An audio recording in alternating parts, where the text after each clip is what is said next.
कारखानदाराने काय केलेले, त्यांना मतदार समजलेले, स्वतःचे कोणी कार्यकर्ते तयार केलेले, हे तुम्ही सर्वप्रथम बंद करा. कारण की तुमची दुकानदारी शेतकऱ्याच्या त्या उसावरती आहे.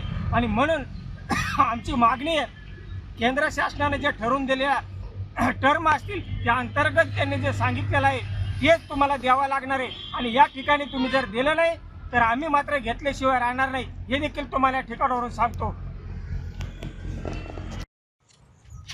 जय जवान जय किसान, जय जवान जय किसान.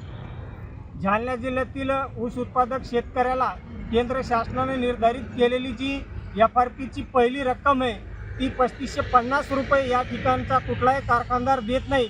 त्याचबरोबर रिकव्हरी देखील डुप्लिकेटपणे दाखवतो, वजन काट्यामध्ये देखील घोळ करतात.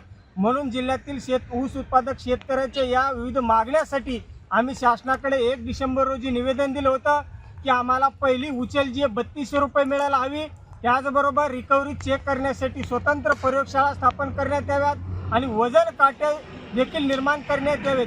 परंतु अद्यापपर्यंत शासनाने किंवा साखर आयुक्ताने याची कुठलीही दखल घेतलेली नाही. आणि त्यामुळे आम्ही जिल्ह्यातील शेतकऱ्याच्या वतीनं घनसावंगी येथे ऊसामध्ये आमरण उपोषण सुरू केलेलं आहे. आणि जर यावेळेस आमच्या मागण्या मान्य नाही झाल्या आणि आमच्या जीविताला काही जर या ठिकाणी धोका निर्माण झाला तर त्या ठिकाणी सर्वस्वी प्रशासन जबाबदार राहील, हे या ठिकाणावरून आम्ही ठामपणे सांगतो.